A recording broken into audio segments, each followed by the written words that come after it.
To guide us in this discussion, I'd like to introduce Frank O'Sullivan. Frank is the Director of Research for the MIT Energy Initiative and plays pivotal roles at the Energy Initiative in standing up 8 new low-carbon energy centers, in past work on future of natural gas and future of solar. So Frank, thank you, and I'd invite all the panelists. Please come on up and we'll get started. Thank you.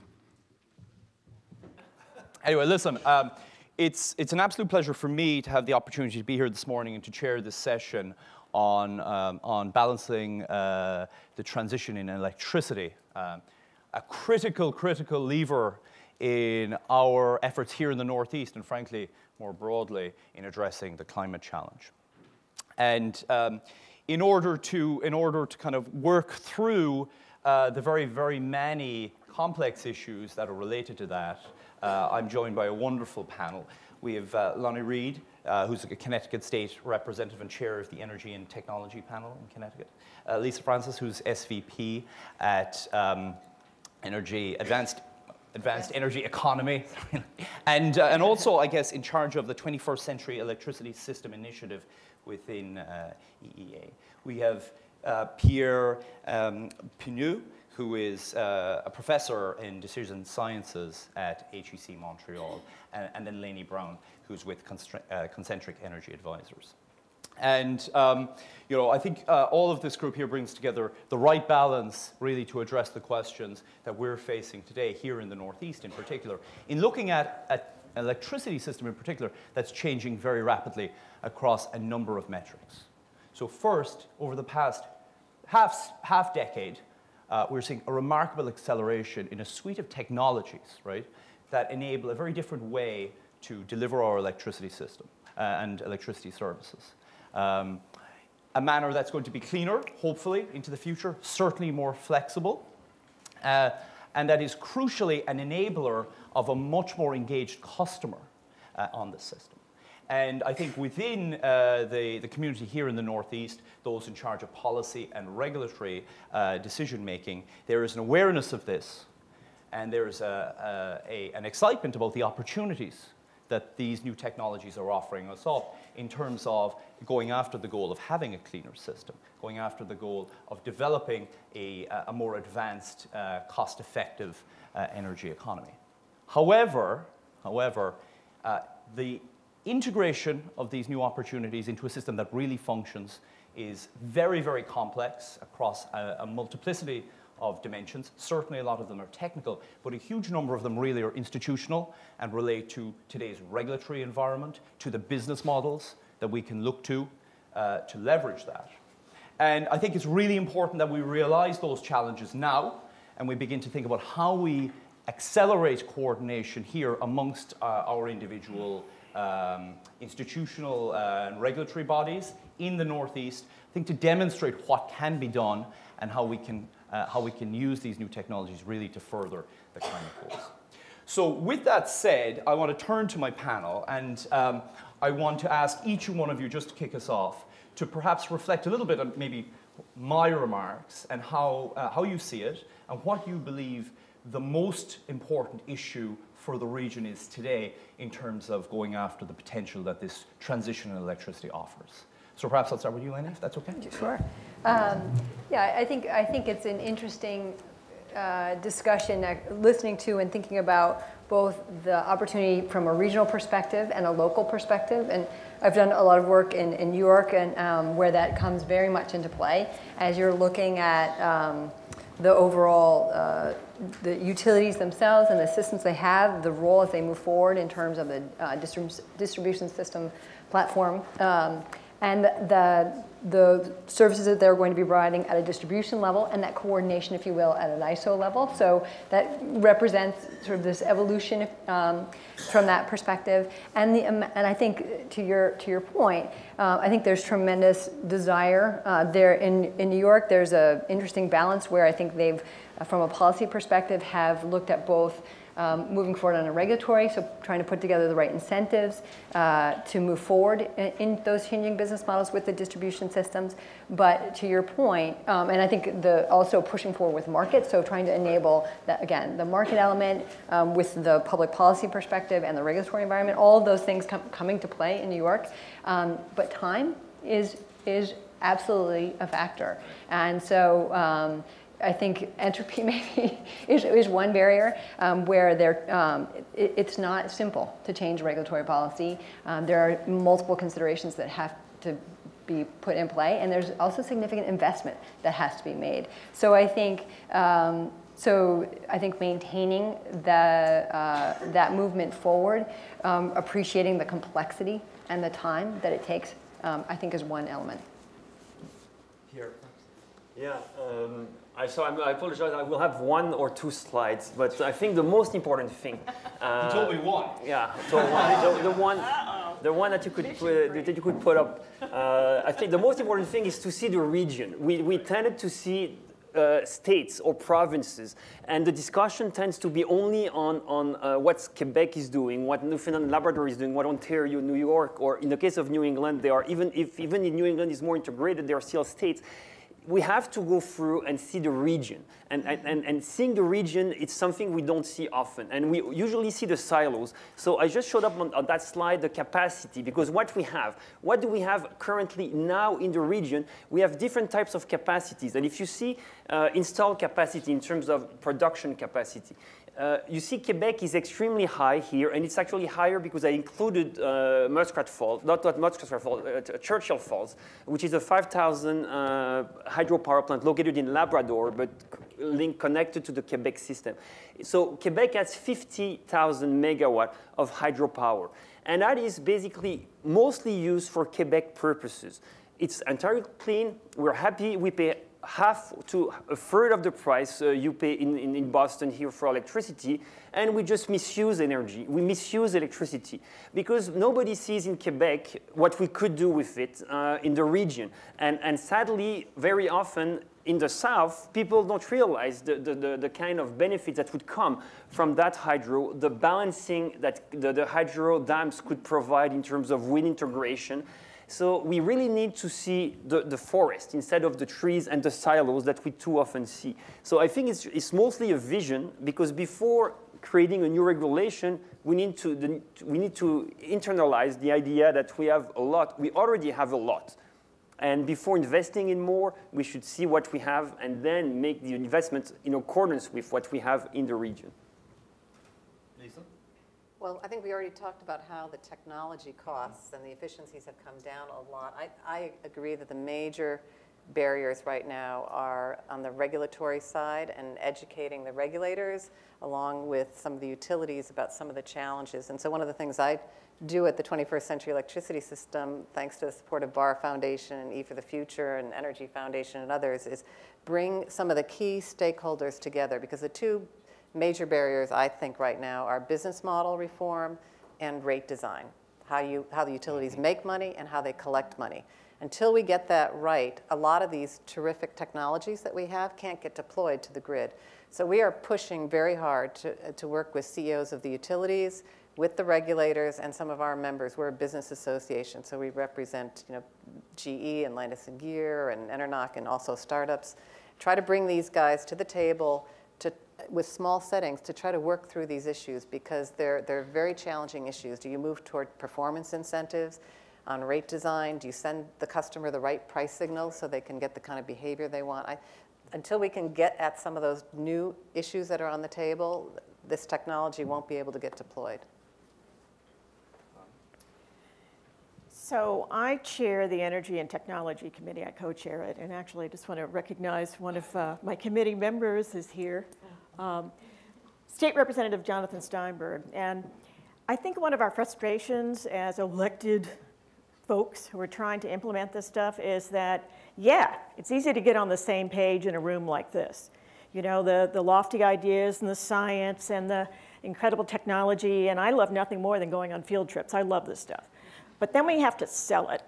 And we have to sell it to colleagues who get that me-go look, mine eyes glaze over when you start speaking energy. And then they go, and I spent many years as a journalist as well, so I covered this stuff. I was in the World Trade Center covering the free markets, which we all know is a myth. And, and also I have a sense of cynicism when this comes, like, okay, where's the money going? Who's getting the money? And actually, the way it's playing out now, because it's such a transformational and transitional stage that we're all in, the way it plays out in the halls of our Capitol is, at one point I thought it looked like the energy rendition of Game of Thrones. You know, every energy stakeholder was there saying, no, pick me, and, you know, and trying to kind of get a rational construct.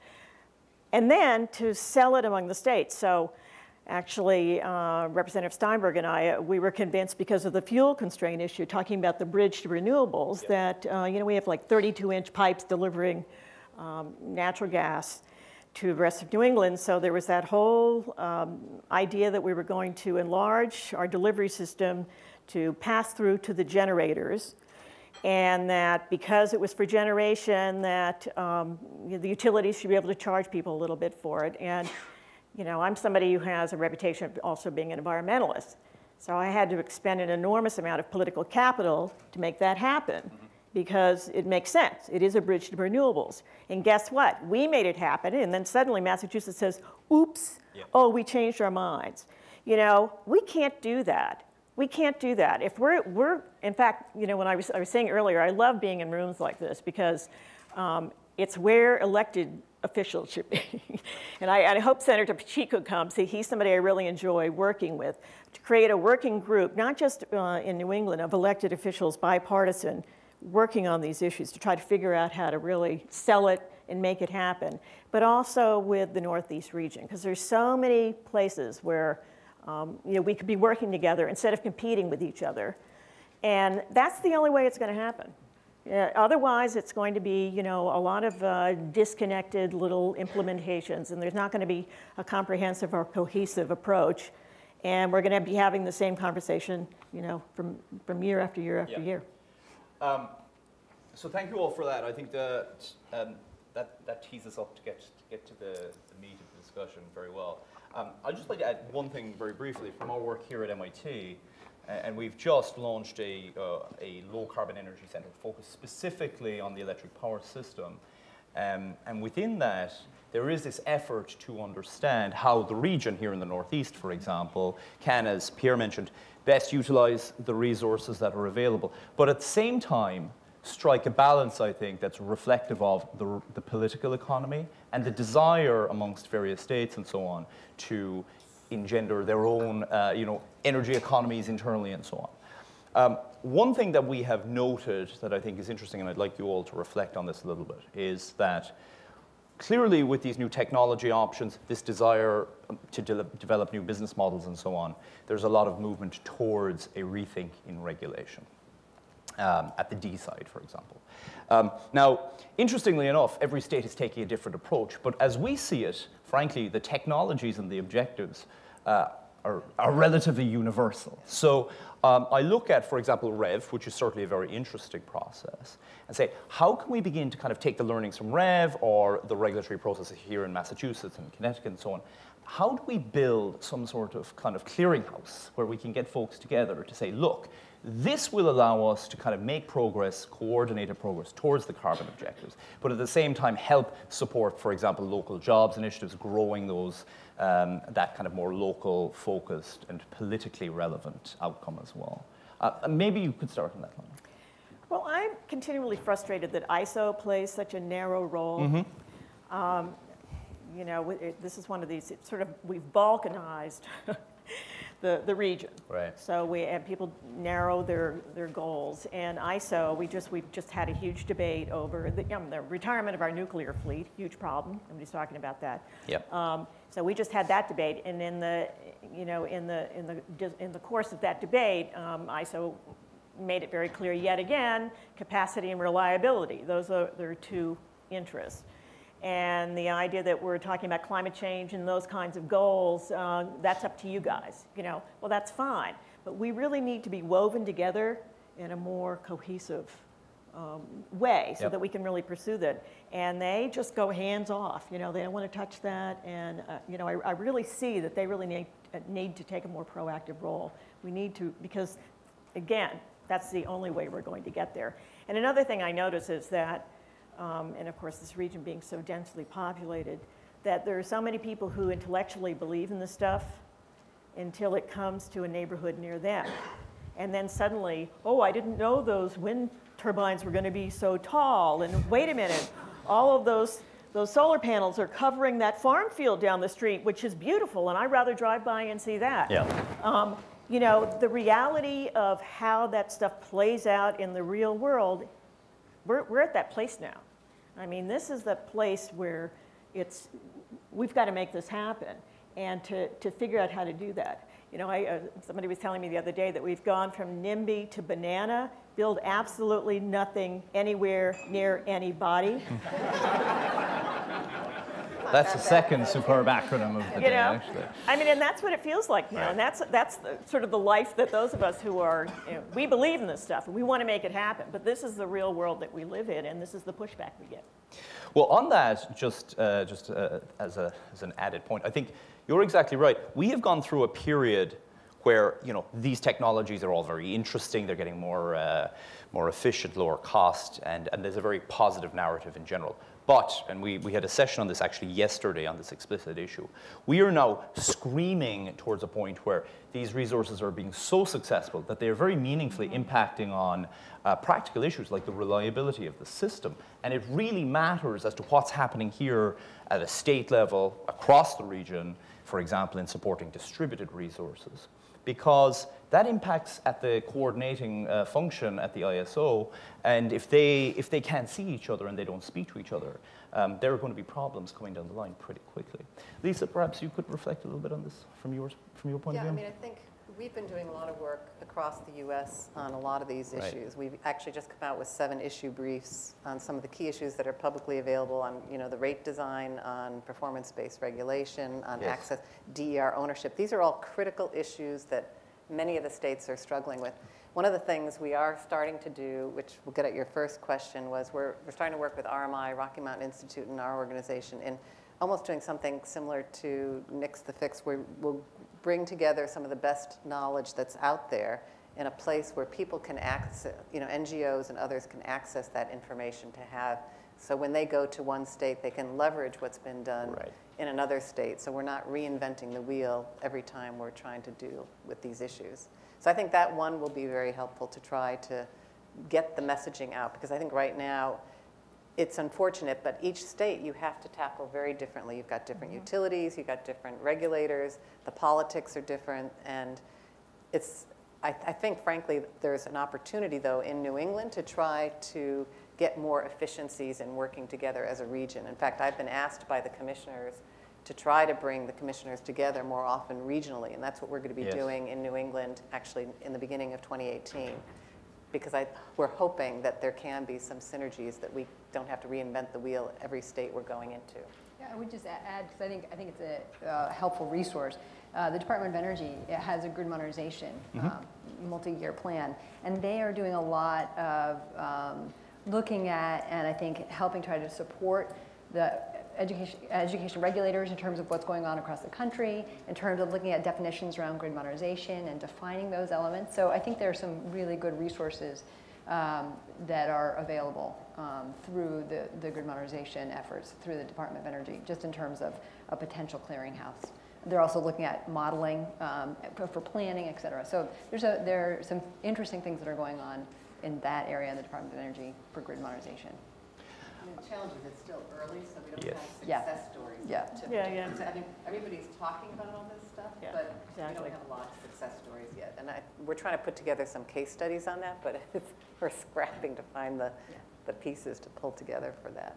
I think that the success stories, they can actually be scenarios, models. You're talking about modeling, models of an integrated grid, harmonized grids across the region. They would bring up scenarios where all the current inefficiencies in the system would be, in theory, solved, but could be discussed in the public and say, look, all the benefits. This morning we talked about all the waste, all the benefit, all the waste and the potential benefit we would have if we had less congestion on roads. But in the grid, there are absolutely so much to get actually out of the existing technologies if we were just harmonizing regulation to make sure that who is able to sell at the best price can sell, and the best attributes would sell in the right market. So I think through models, and this is an initiative that we're actually working on. I'm actually part of a team trying to model the NPCC region, the Northeast region, Right. to be able to show and tell stories about all the benefits that everyone would actually get if we had a more integrated region in terms of electricity supply, and where the investment could be made in different places. And of course, there might be less local jobs in some places, but that would also mean lower prices in all regions. And then people who don't want anything built anywhere, but if it's really up north in somewhere in Canada, then maybe that's more acceptable because nobody sees that. So then there's the question of the transmission lines. Yes. That was the ask right there. No, but we need the transmission lines. But for many reasons, we will need a transmission line. As much as we will need more distributed generation and more storage everywhere, we will need transmission lines. If we look at countries like Denmark, Denmark is a country that went from 0 wind to 45% of wind in 15 years. And my second slide that I won't show up because I'm not allowed to show my second slide. You can show your second slide. Well, if I can show my second slide, then you do. We're very welcoming. Oh, thank you. Infographics from our friends from the north. Yes.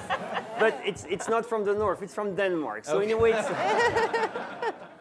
but Denmark is a tiny country. A very tiny country, 6 million people. And if you could look at all the links they currently have and all the links they're currently planning with the UK, with the Netherlands, this is on the plan. And if you look on the top, on the bottom right, you see the blue, big light blue. That's wind that's wind penetration in their system. They have a 5 gigawatt peaking system, and in some hours they have 5 gigawatts of wind coming in. But of course, to be able to get that wind inside, they need the transmission lines. They have actually 5 gigawatts of transmission lines coming in Denmark.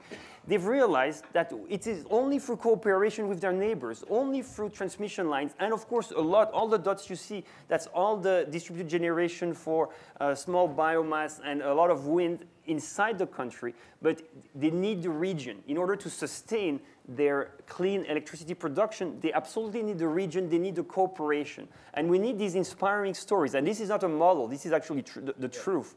And we need these stories for the Northeast now. Yeah, I think. Go ahead, please. No, I do think that's going to be a very important issue because we're already seeing it in the Southwest where there's so much solar, and instead of, they have to sell the capacity into the regional markets, otherwise they just have to get rid of it because they don't want to get rid of the nuclear. And you know, they've got the duck curve issues, and it's coming up in many of the discussions we're having. Well, I was actually just going to make a comment on that. I mean, we actually have, within the United States today, an interesting example, it's very nascent, of managing this at the institutional level through what they're calling the energy imbalance market in between CAISO and WEC. And I think it's very important for those of you not familiar with it. It's just a real-time balancing market integrating CAISO with the broader Western interconnection. But it's saving a tremendous amount of money for both Californian and broader ratepayers. And it's avoiding a lot of spilled solar generation. And I think these kind of realizations are very important. There's a real institutional issue there. I think there's a clear case for greater Western interconnection, but you know, there's a political issue there in that the CAISO board is appointed by the governor of California, and broadly the other states don't necessarily want the system to be coordinated in that sense. So you know, these are the kind of issues I think that become very tangible, a boots on the ground challenge that we're going to have to overcome. Absolutely. I want to turn a little bit from that kind of broader system capacity question to something a little bit nearer to home, certainly something that's very important at a state-by-state level, and that is the regulatory question that you guys have each brought up, rate structure, tariff structures, and so on. The new technologies we have coming along are only valuable to the system, frankly, if we have a revision of how we pay for electricity today. Like, that is an undeniable situation. So and maybe we'll start with the politician in the room. How do we move from today's paradigm of certainly very unsophisticated rates to a place where we have the kind of time-varying rates that we need, the infrastructure to deliver that, and a kind of universal acceptance of that? Because I think that's a big barrier today.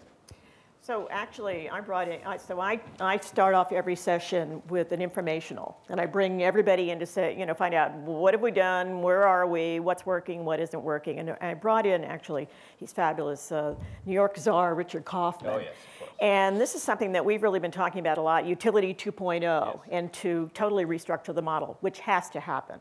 And it's one of the things, talking about transmission, of why can't folks partner on transmission? Obviously, that's the big ticket item, and every utility wants their own transmission, and their transmission has to be the only transmission, and now we're at war. Should it go through New Hampshire to bring down the hydro, or should it, I would like it to go through Maine and sweep the wind, on the way. I mean, why can't we start partnering on those things?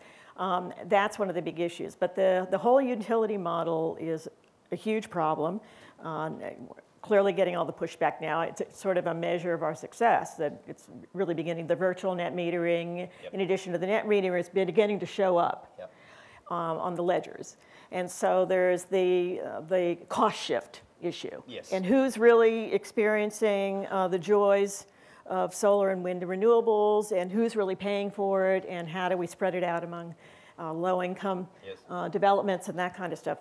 And every single time you get the pushback for clear reasons. Although, as when you're talking about the electric vehicle component, that's going to expand Yep. the ability to sell electricity. So, and figuring out how to, and Richard Kaufman has spoken, one of the examples he used was, I think it was in Brooklyn, they were Yes. supposed to build a new substation. But instead of doing that, instead of putting out an RFP that said, tell me what it would cost to build the substation, they put an RFP that said, we need this many more megawatts. What would you do to give it to us? And they ended up with this incredible collaborative approach with a lot of technologies and a lot of demand savings and on management and all of that they hadn't thought about before, Yep. including the aggregating of folks who would turn down a division if needed on a day and all that, and putting that together so they got a little piece of the action of that. They actually put that together, and they ended up saving a fortune and doing something that was much more efficient. So rethinking how we even put out RFPs. And you think about the disruptors that are out there that we don't even know about yet. Well, you guys probably know about them, but some of us in the legislature don't know about them yet. The fracking revolution. Well, what else is out there that's about to happen that's going to be transformational? And what are we investing in that we're going to be stuck with? Yep. And that's, so I think a lot of that sort of pulling those things together. No, I think it makes, so that particular project saved them over half the anticipated cost, which is really remarkable. Yeah. These, a lot of your members are really looking to kind of grasp this opportunity and kind of go there. So how are they looking at it, and how do they view the kind of the regulatory barriers and how we move to overcome Well, I mean, you're trying to get back to the rate design please, question you brought up. I mean, Steve Cowell is in the room, and I have sat through at least 8 months of sitting down with Eversource and National Grid, and then a small group of stakeholders. We had low-income represented, we had the environmental group representative, and the large energy users, and a group of 10 of us, on a monthly basis for a while, tried to get together to figure out what is the rate design that will work for distributed energy resources. Right. Is it the minimum bill? Is it a smart demand charge? Is it time-varying rates? And the vision, actually, I think it was amazing. I think we all kind of agreed on the end vision. It's more that transition on how to get there. Some of the utilities don't want to use AMI, or the low-income groups don't want to because they feel it costs too much and that'll put too much burden on the ratepayer. So trying to get everybody to agree to a solution and how to get there is a challenge. And so we're now continuing to work now with Con Ed and potentially National Grid on this issue. I'm also leading up the Utility Advisory Committee for Advanced Energy Economy, which are 17 utilities across the U.S. And in fact, this week we had a discussion on rate design because they didn't like everything that was in our issue brief. So we actually are working with them to figure out, okay, so what is it you don't like? Where can we go?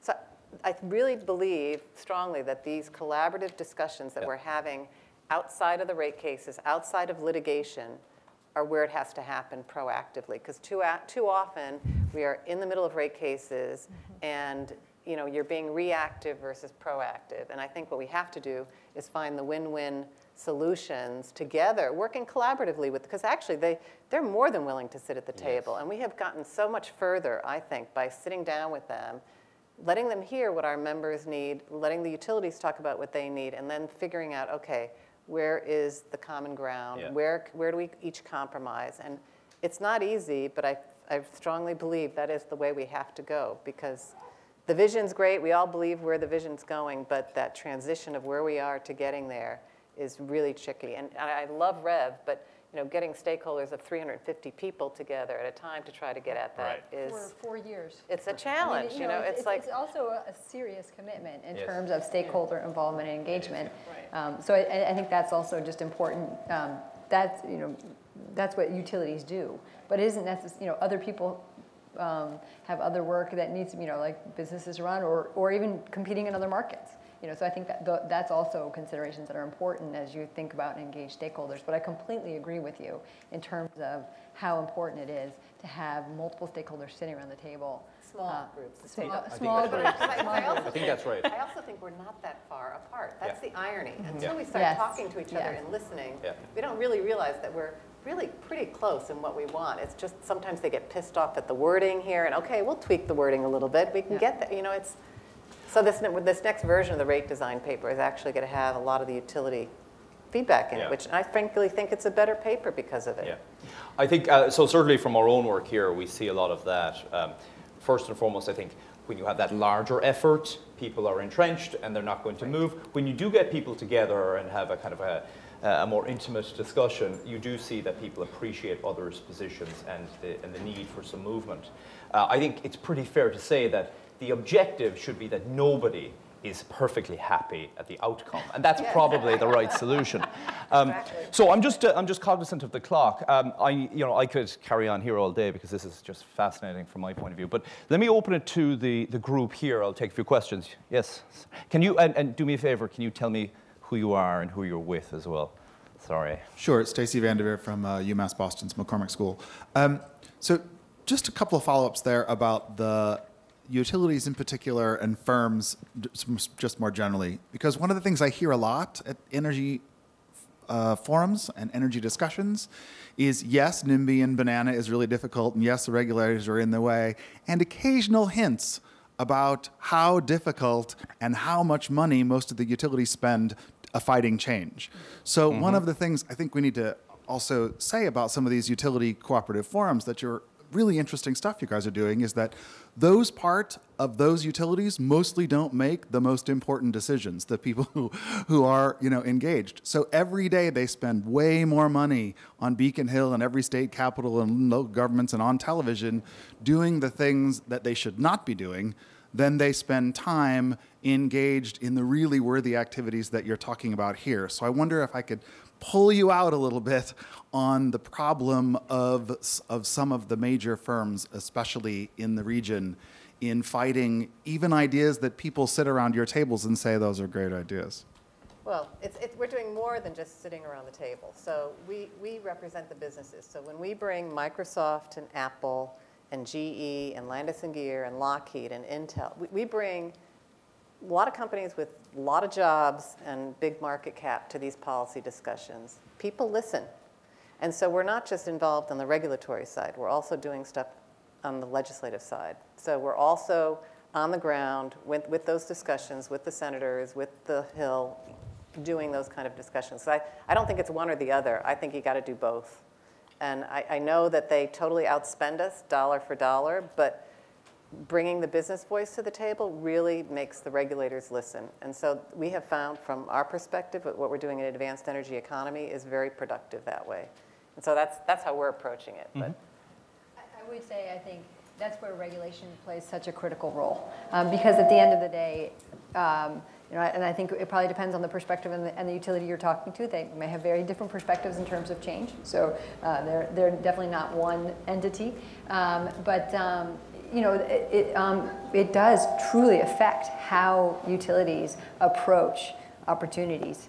And I think, again, looking at different jurisdictions, I think they are taking a more holistic view of that regulatory framework to try to create incentives that move towards, moving towards change. I also think that, having listened to and talked with utilities and worked in a utility, I would say momentum is moving forward. I think maybe 5-8 years ago, it was defense mode, but I would say now utilities are definitely more proactive at looking at opportunities and business models. So I think change is happening. The other thing I'll just add is many utilities are threatened that some of these companies are going to leave the grid. And it's already happened in Nevada. You get companies like Microsoft and Apple, Salesforce, they have huge energy loads and demands, and they're starting to do their own renewable procurements. And I think that many utilities are coming to the table because they don't want to lose those huge loads. Yeah. And so they have. Yeah. That's what I meant, the customers and the. Both in terms of, I would say, large scale, but also in terms of customers' satisfaction. I mean, huge driver from a regulatory positive outcomes perspective. And so, that satisfying and engaging with customers is a critical element for utilities. Yeah. That where there's competition. Just on that, actually, this year, earlier in the summer, we had a forum here, our annual symposium, on customer engagement in the new utility. And it was really fascinating to see. I would say this has happened over the last few years, this awakening of the need to be much more kind of customer-centric. So to the point there, last year, for example, half of all the wind capacity built in this country, 6 or 7 gigs, was owned by companies.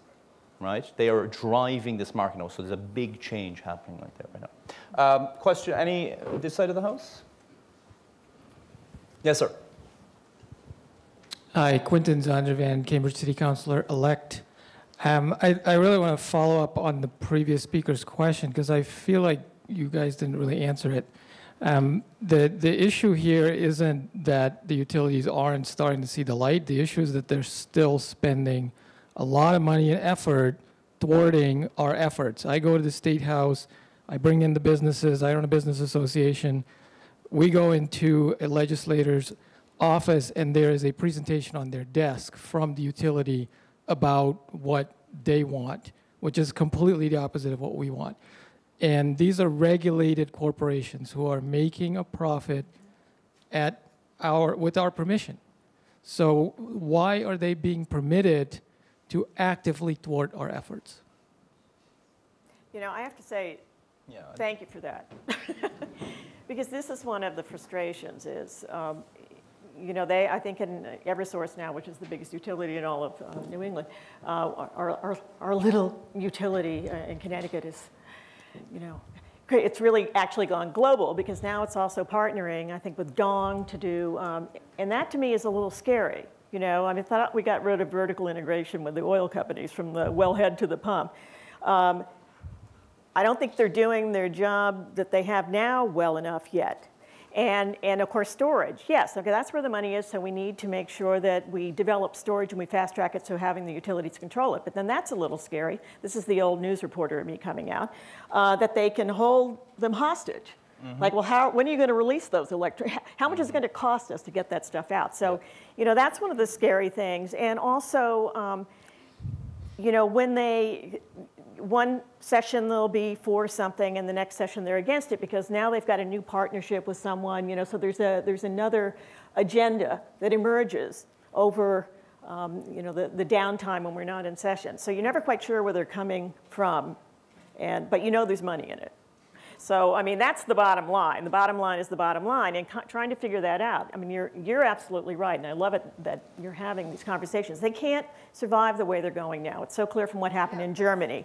What happened in Germany is, that's the paradigm you don't want to follow. So they know that, and to find a path through for them is really important. And I like it that the big companies are doing microgrids and they're going on their own. I think it's important. Send that message. That is the threat. The utilities have flat to declining load growth. They are financially struggling in this new business environment. And so I think many of these new technologies, we haven't even talked about electric vehicles, but many of these provides a real opportunity for them, and they have to be partnering. And the business models of the future are not going to be working in silos. It's got to be connected networks. Because of the two-way digitization, all the new technology coming on board, it's not going to be just siloed companies. It can't be even siloed utilities. And I think they need, and I think, frankly, some of them even want to be partnering with some of these companies to make things work the way they need to be working. Agree. Absolutely agree. I mean, I think that's a lot of the work that we're talking about, that I do with Reb Connect, which is trying to bring together market providers and utilities to look at innovative business models, because there's a recognition that it cannot be done alone and it cannot be done in isolation. So, well, I think just one point about REV, for those of you not really familiar with it. REV, I think, is particularly innovative in its ambition, at least, whether it can deliver, in that it has really tried to put in place a framework where the value can be accessed by the third parties, by even individuals, and that we can get the right balance on the system between what's delivered by the utility and what's kind of delivered by the third party market and so on. Yeah. And just to that point, I think one of the positions in REV is moving utilities from negative, so instead of fighting, to neutral or positive in terms of supporting. I think that's important. And I think that is an important. Makes sense. Yeah. Yes, sir. Hi, Steve Cowell, E for the Future. And Lisa and I have been working on this for a little while, right, Lisa? But I really wanted to emphasize, maybe push back a little bit. It seems to be sort of an anti-utility perspective that's throwing around. And we need to work with them as partners. And, you know, in 1987, I started working with the utilities in New England to do something called decoupling and performance-based rates in order to produce the idea of energy efficiency as a resource, right? And it worked. You know, I mean, the folks at many of the utilities, they say, hey, we dropped our energy usage by 3% this year. Yes. Well, they didn't used to say that, right? There's the opposite. So we need to find ways to collaborate. And back, the old statement was, show the rats the cheese. And that didn't come from me or anything. That came from John Rowe, who was the president of New England Electric System. Show me the cheese. We can do that. It's not easy because some of the ways to get from here to there, we haven't quite figured out. What's the impact of bidirectional large-scale flows from solar and wind on a transformer that wasn't designed for that? Yeah. So I guess I would say, let's find the way to work together. Part of it's the regulations. If the regulations and the laws say, do this, they have no choice. We have to work with the legislature, with the regulators, with the companies and the utilities and consumer advocates to find out what's the common bond. We didn't quite get there. You know, Lisa and I worked for a year, but we got down the road. You know, just to be clear, when we did the initial energy efficiency as a resource, it took us 4 years of negotiation to get everyone to agree on those two concepts of decoupling and performance-based rates. So I guess my question is, how can we do that and look beyond the short-term, you know, feelings and get to the common ground? Maybe I'll start. Yeah, please. I think it comes back to rate, how rate designs are made, and utilities are paid by the volume right now, and they have fixed costs. So there's a disconnect between how they get revenues and what their costs are. So we should go back to the basics and say, well, we all need the grid, so we should pay a demand charge for the use of the grid. There should be a fixed component for that. And if we want to implement that, we need to explain to customers what they're paying for, what they're getting. And there's a lot of education to be made here because people don't understand the difference between energy and power. And what they need to understand that, well, they may need a little bit of energy and they make a lot of savings, but they still need the grid. They still need the power to be able to get this energy. And I think we need to go back to the basics to basically disconnect that, and so that utilities are safe because they get their fixed revenues from their investment, and then whatever flows goes on the grid, and that's not their business. But that's a big discussion, and to have this discussion, then we need to make sure that electors, voters do understand and back this kind of change in the rate structures. But it's important to know that in many of the New England states, there isn't. It's decoupled. They do not get paid on volume. Right? That we've done. The other issues, sorry, I speak loudly. You can hear me? And extensively. So, and extensively. So we'll give somebody else a chance? Yeah. Yeah, all right. Hi, my name is Melanie Decker. I'm with Exelon Corporation. So one of the things that we've noticed in our Constellation business, which is our competitive supply retailer, we have a lot of customers, especially like your C&I customers, that are interested in, what is the electricity that's being delivered to me, and this idea of a supplier-specific emissions rate.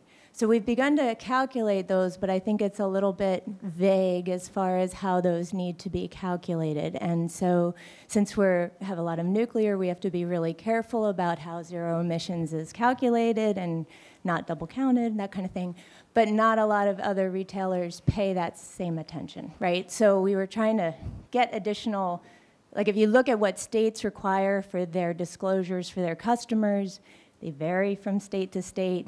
It does make it kind of difficult in that area to make sure you're trying to get this comparability between the competitive suppliers to the customers who are ultimately going to start driving the market if they want to purchase cleaner power. So that's one of the suggestions that I thought, if states can look at sort of how they have these disclosure requirements, and maybe there could be sort of a little more rules to the road about how they should be, based on contracts and calculated so that there was consistency between the retail suppliers in that area, that could be very helpful to help driving that ability to choose clean power if that's what the companies wanted. And ultimately, once you get there, that's going to start pushing things forward. Right. Lonnie, following on from that, actually, so two questions. First, do we have a caucus within the Northeast of policymakers like yourself focused on these issues right now? And if not, why don't we? And if we do, what are you guys doing? I'm just wondering. It's all my fault. No, not at all. Not at all. That's actually Rona Cohen is here, who's just an incredible resource, the Council of State Government. So I'm on that Energy and Environment Committee there, and Senator Pacheco, and we're trying to put together a working group. So it's not enough to go to a conference and sit in a room and have these conversations, but to really have a working group to come up with a construct, some architecture that we can actually agree upon and move between and among our various states. Yep. And so that's something that we're really trying to do. And speaking of it's true, the people, they'll pay more for green energy, but we've actually had people saying, well, I'm not sure that's where mine's really coming from. So now we had to have our Consumer Council get involved in is that resource really legitimately more expensive? Is it really coming from a green resource, or is it coming from an old coal plant in Nebraska? So that all the things that happen in the real world, but definitely a working group and to keep people engaged. Because to me, of course, we have you may have heard about our budget crisis in our fine state of Connecticut. Everything it's so clear that is an economic issue. Yep. Fixing this is an economic issue, and so we really has to rise to a top priority. I think what's very clear, we have agreed on the physics of electricity a long time ago. I'm not sure then, therefore, why we should have such a vastly different regulation crossing the border, if we're going after the same objective. Just on your concerned resident about Nebraska, since we're not actually interconnected with WEC, she doesn't have to worry about it coming from Nebraska. Lisa, Lonnie, Pierre, perhaps some thoughts on that?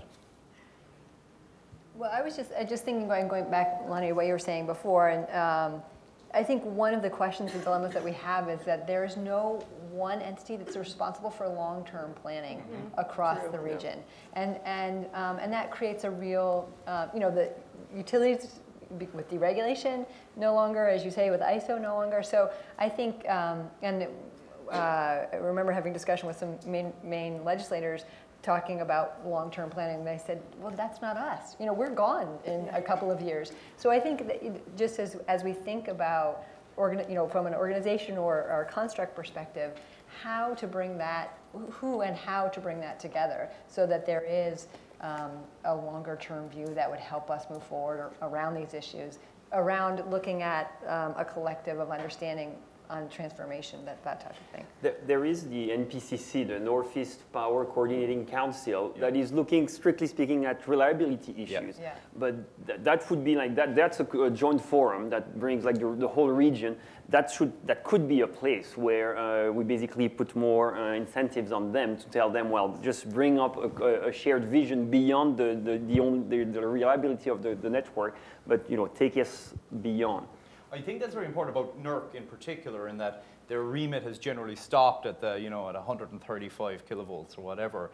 We really now need to begin to think about the integration of the D side, which becomes a state level issue. So that makes a lot of sense to integrate that. Lisa? No, I think I was just thinking about the long-term vision. One of the things we have found is that a lot of times the commissioners, they're only in office maybe 4 years, 3 years. True. The key thing, I think, is also engaging the staff, the commissioner staff, because they're in for the long haul. They're in for 10 years, 15 years. And I think so many times we bring the commissioners to the table, and we're now just trying to make sure we educate the staff who are one step below, but they're there for the long haul. And so if you have a long-term vision, you want somebody who can champion it through. I mean, Audrey was fabulous, right? She set this vision for Rev and got things going. At least, if nothing else, it's set a different culture within the utilities. But she's gone now, right? And so now you have to have a champion to move something forward. And maybe you do it through the staff. That makes a huge amount of sense, actually. Other questions? Yes, sir. Hi, State Senator Mike Barrett. For Laney's information, I'm the new chair of the Energy Committee in charge of electric power policy for the State Senate. And I want to say that there is no council of state legislative leaders meeting New England-wide. CSG has had a couple of preliminary conversations, but in fact, I think to the moderator's point, there has been an absolute failure to date in bringing together the key legislators. But Jonathan and I have been working on carbon pricing, and that's a successful model that perhaps we can build on. He's been a terrific representative for Connecticut. And my question to the panel is this, though. Rev has a high profile. And because it has a high profile, we can air the influence of the utilities and figure out where they're playing and where they're not, and conceivably how to counter their policies if we feel that they're negative. Massachusetts, in contrast, has a zero profile analog to the Rev. There is an open docket before the DPU. It gets no press coverage. Legislators are not invited to take part. There is no convening of informal conversations outside the litigation arena whatsoever.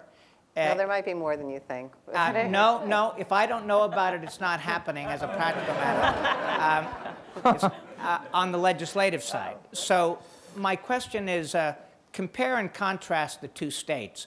Why is there essentially no involvement of legislators in Massachusetts, and clearly a significant involvement on the part of many parties in New York? Tricky. Good. You want to take that on, Fred? I don't feel like I know enough about Massachusetts to speak. I can speak to Maine, but that's not going to help. I mean, I think your public utilities entity works differently from ours. I mean, what I notice is I think some, and don't take this the wrong way, but I think in some way our legislators have a little bit more power in the power arena than you do. And so I think that there's some things that happen in your legislature that you don't take that the wrong way? No, I mean, that's, and actually when I talk to our top tier people on the various staffs in Pura and Deep, they talk about that. They talk about the fact that they can get something through our legislature that will go immediately into, it'll be implemented. And that the way your structure is devised, it's different. And I think that's an excellent point. Yeah. Each state we operate in, we have a very different strategy. We have regional teams that are based of regulatory staff and legislative staff. When we go into Pennsylvania, we have to deal with it at the legislative side because they're the ones driving things to the commission. In other states, the legislature doesn't have much influence on what's going on with the regulators, and so we target the regulators and the commission staff. So in New York, it's really primarily at this point at the regulatory side. I think the legislators are not highly involved. So I think that's really what the reason. I mean, people, we only have so many resources. Our resources, as was said before, are minimal compared to what the utilities spend, and we have to be very thoughtful about how we spend those NGO dollars. And typically, it's just where we feel we can be the most effective. I can tell you that my colleagues in the Senate intend to be more involved, so if you're ignoring us at present, I will find a way to No, sounds good. Very good. Maybe one more question from the audience? No? Okay. So we're coming to the end of our allotted time, but before we end, what I'd like to do is I'd just like to ask each one of you. So we've had a very interesting discussion, and thank you so much for that. This is a very complicated issue, and we could certainly have an entire week of discussion on it. But I think we drew up some interesting points. I'd like you just to reflect on your own personal perspectives on where we are, what the opportunity is now here in the Northeast, given all the changes that are taking place technically in terms of business models and so on.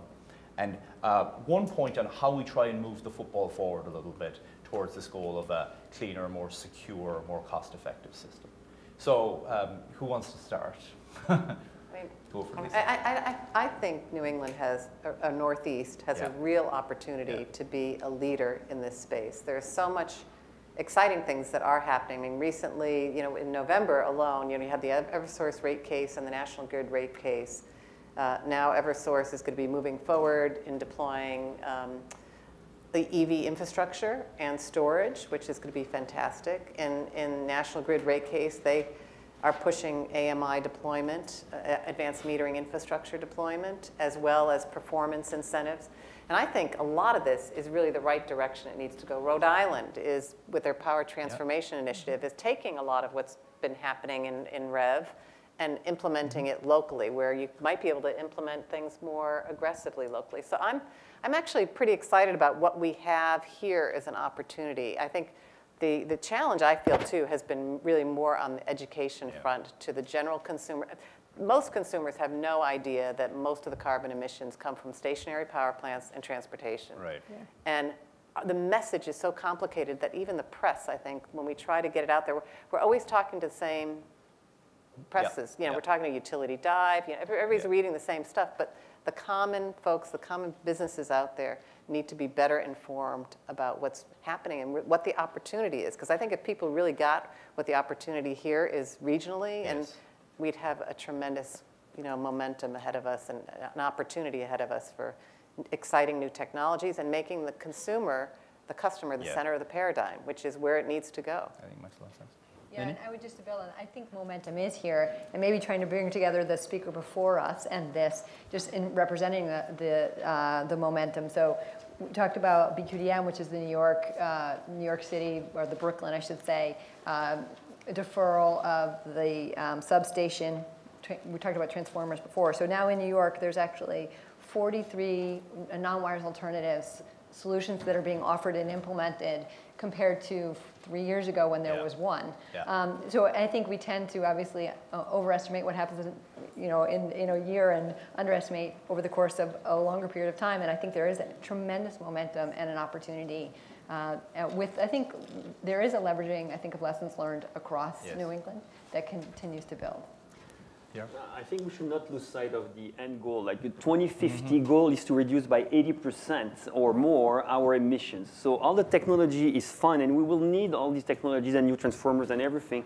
But we'll need also to reshape the whole system, to integrate more wind, balance that wind. And yes, there'll be storage, but we won't be able to store as much wind. So we'll need to balance across regions. So we'll need a longer-term vision, and we'll need to take the time to think, how do we decarbonize the entire grid? So that's in New England, it's 50% is natural gas. That won't be possible in 30 years. So that's what I think the focus should really be on, the opportunities. And there's a unique opportunity in the Northeast because there's so much hydro, so many dams that are already built there that can balance. So the opportunity is incredible. It's unique in the world, actually. We're in a position here where we can have access to so much dams, so much storage. We just need the transmission lines and the vision to integrate the region. Lonnie, you can have the last word on this. You're going to make it happen. I need to get back there right now. Better get back to work. You know, I think we're, quite frankly, in this region, and some of the speakers talking earlier about how many old generators we're shutting down now, and the whole Millstone debate. That's 2,100 megawatts. It's the biggest generator in all of New England.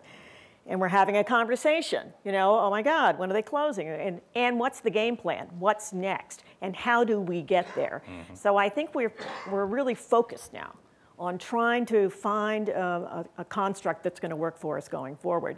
What I'm noticing, and one of the things that Jonathan and I are fighting in Connecticut is, given our budget crisis, the predators are out. So we've done amazing things, like we created the first in the nation green bank. It's an amazing public-private partnership. You know, the idea of forever subsidies are not something that we should keep selling, you know, that we should figure out a way to kind of grow up these companies, make them a lot more mature, and make them function in the real world as well, and sharpen their pencils and give us better rates. All of that. So, you know, here we have the Green Bank. It's doing great. Just got a big Harvard Prize for the most innovative, you know. Boom. That's the first thing that people go after is, oh, there's money there. Yeah. And the same thing with the energy efficiency funds and the RGGI funds. Everything is a target.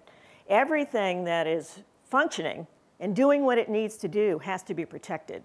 And so when we talk about education, this is one of the things we really need to educate our constituency about and our fellow legislators about. Don't kill the things that work. You know, we have to figure out other places to, you know, pull our belts in and tighten things up, but don't kill the things that work. And we are at a critical turning point. I mean, doing nothing is not an option right now. And so I think that puts us in a very good place to, you know, to really make that happen. And I love being in this section. I've lived in other parts of the country and spent a lot of time in California and Florida and various other places. I love New England. We really can speak to each other. Yep. These states know how to talk to each other. And even when we have differences, there is this incredible sort of not only regional pride, but regional sense of, you know, how we really need to work together to go forward. And so I feel very optimistic. Yeah, well, I think that's you know, a great note to end on. Actually, I think we're seeing we have a lot of challenges ahead, and it's a big challenge certainly at the highest level in terms of the climate challenge.